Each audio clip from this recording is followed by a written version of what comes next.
di video pembelajaran kita. Senang banget nih bisa ketemu kalian lagi. Dan kali ini kita akan masuk ke salah satu topik yang berpengaruh besar dalam sejarah ekonomi, yaitu aliran klasik dalam ekonomi.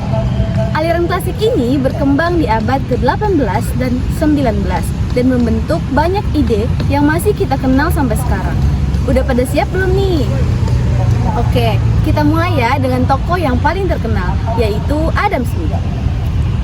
9 Maret 1776, penerbit London William Strahan dan Thomas Cadell meluncurkan 2 jilid buku berjudul An Inquiry into the Nature and Cause of Wealth of Nations yang tebalnya lebih dari 1000 halaman. Pengarangnya adalah Adam Smith, seorang profesor pendiam yang mengajar filsafat moral di Universitas Glasgow. Adam Smith yang lahir di Skotlandia pada tahun 1723 menulis formula universal bagaimana cara untuk meraih kemandirian finansial dan kemakmuran, yang setelahnya akan menjadi inspirasi revolusioner bagi warga negara dan pemimpin negara dalam bidang ekonomi dan perdagangan. Wealth of Nation menawarkan resep untuk membebaskan kelas pekerja dari dunia Hobbesian yang membosankan. Wealth of Nation merupakan semacam deklarasi akan kebebasan ekonomi. Pada awal 1800-an, beberapa tahun sesudah revolusi Amerika dan publikasi The Wealth of Nation, dunia barat berkembang pesat. Mesin pemintal, perkakas tenun, mesin uap merupakan berbagai temuan penting yang menghemat waktu dan uang untuk para pengusaha dan warga negara. Revolusi industri mulai berjalan, upah real mulai naik, standar hidup semua orang, baik kaya maupun miskin, mulai meningkat. George Washington dapat dikatakan sebagai bapak bagi sebuah bangsa baru.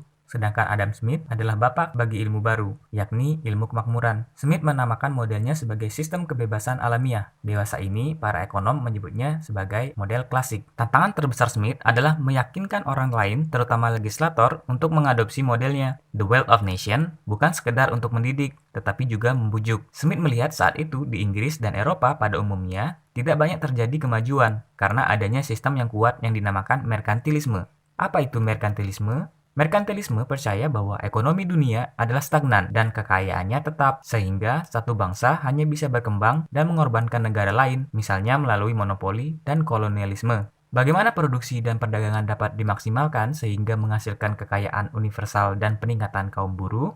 Adam Smith memberikan jawaban yang jelas, yaitu beri kesempatan ekonomi kepada rakyat. The Wealth of Nations Smith mendukung prinsip kebebasan alamiah. Smith memulai buku besarnya dengan sebuah diskusi tentang bagaimana kekayaan dan kemakmuran diciptakan melalui kapitalisme pasar bebas. Smith menggarisbawahi 3 karakteristik dari model klasik, yaitu kebebasan atau freedom, di mana hak untuk memproduksi dan menukar atau memperdagangkan produk, tenaga kerja, dan kapital. Yang kedua, yaitu kepentingan diri atau self-interest, di mana seseorang berhak untuk melakukan usaha sendiri dan membantu kepentingan orang lain. Yang ketiga, yaitu persaingan atau competition. Manusia memiliki hak untuk bersaing dalam memproduksi perdagangan barang dan jasa. Smith mengatakan bahwa ketiga unsur tersebut akan menghasilkan harmoni alamiah dari kepentingan antara buruh, pemilik tanah, dan kapitalis.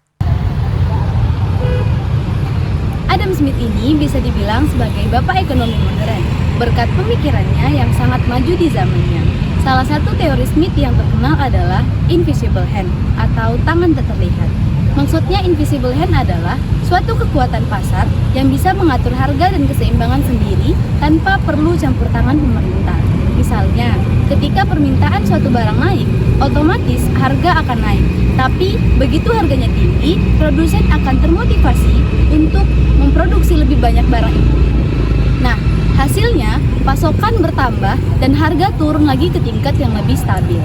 Jadi, pasar seperti menyeimbangkan diri sendiri secara alami. Seru kan?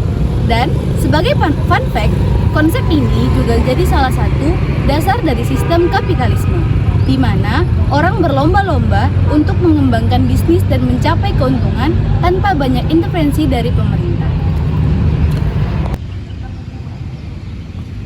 Tokoh selanjutnya yaitu David Ricardo. Ricardo ini mempunyai konsep yang terkenal yang disebut dengan keunggulan komparatif. Yuk kita bayangkan situasinya. Misalnya ada 2 negara.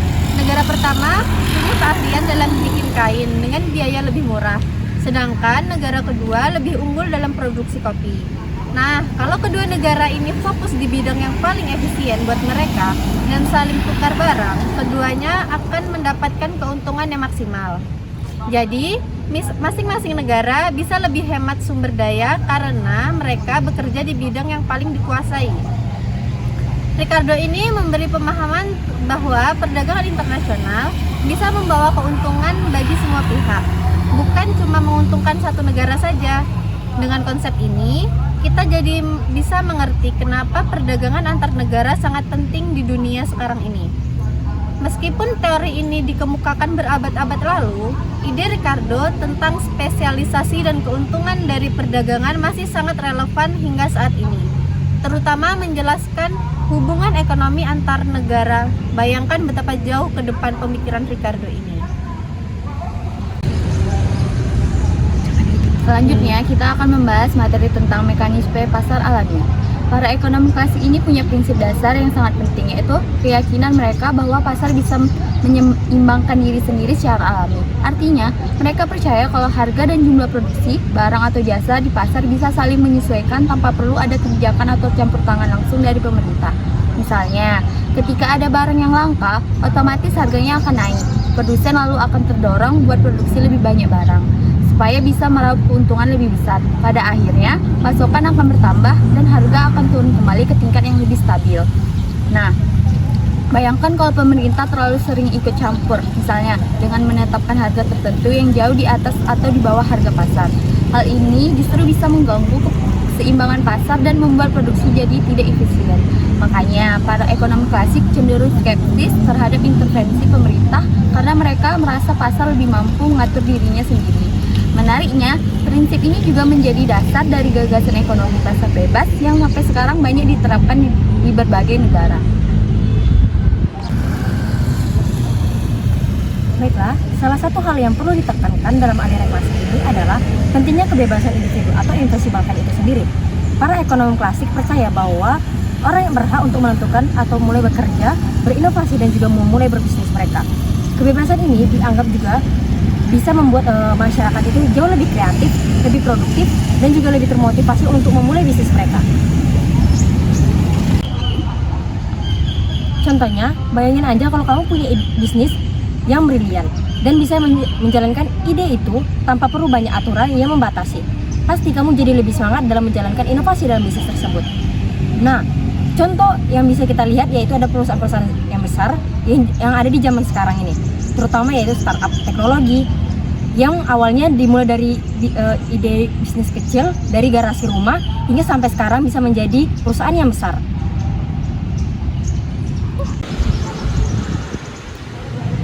Nah, selanjutnya, dampak positif dan kritik terhadap aliran klasik. Bisa kita lihat dari beberapa dampak positif dari pemikiran aliran klasik, seperti efisiensi ekonomi, pertumbuhan inovasi, dan peningkatan kesejahteraan umum. Karena pasar bisa menyeimbangkan diri sendiri, kita bisa mencapai efisiensi yang lebih tinggi. Dengan adanya kebebasan individu, banyak inovasi dan kreativitas yang muncul, dan pada akhirnya kesejahteraan masyarakat secara keseluruhan juga meningkat. Tapi, meskipun banyak dampak positifnya, kita juga nggak bisa mengabaikan kritik terhadap aliran ini. Salah satu kritik terbesar adalah bahwa sistem ini bisa meningkatkan ketimpangan sosial. Soalnya, orang-orang yang punya modal besar bisa berkembang lebih cepat daripada orang yang nggak punya. Dan ini bisa menyebabkan kesenjangan ekonomi di masyarakat. Para ekonomi modern juga berpendapat bahwa kadang pemerintah tetap perlu terlibat buat memastikan pemerataan dan melindungi yang kurang mampu.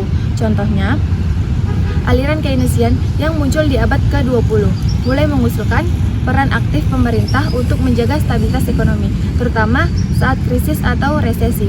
Jadi, pemikiran ini banyak disempurnakan oleh dan dipadukan dengan teori lain di zaman modern sekarang.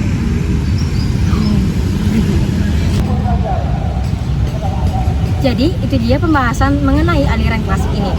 Intinya, aliran klasik ini mengajarkan kita pentingnya mekanisme pasar alami dan kebebasan individu dalam produksi dan transaksi. Perlu kita ketahui bahwa yang namanya tadi invisible hand dan juga berdasarkan David Ricardo dan juga Adam Smith ini mengajarkan kita banyak banget mengenai pasar itu dan kebebasan dari pasar itu sendiri. Lalu, banyak hal yang juga menjadi kritik terhadap pemikiran-pemikiran tersebut, terutama terkait ketimpangan sosial yang bisa muncul diakibatkan kalau misalnya pasar itu cuma berjalan sendiri tanpa ada akomodasi seperti akomodasi dari pemerintah itu sendiri. Nah, banyak juga pemikiran-pemikiran aliran klasik lainnya juga. Semoga penjelasan ini bikin kalian paham tentang aliran klasik ini dan kenapa penting banget buat kita pelajari. Kalau kalian punya pertanyaan atau mau didiskusikan, tulis aja di kolom komentar di bawah ya. Terima kasih sudah nonton dan semangat terus buat belajar ekonomi klasik ini. Sampai jumpa di video berikutnya. Bye-bye.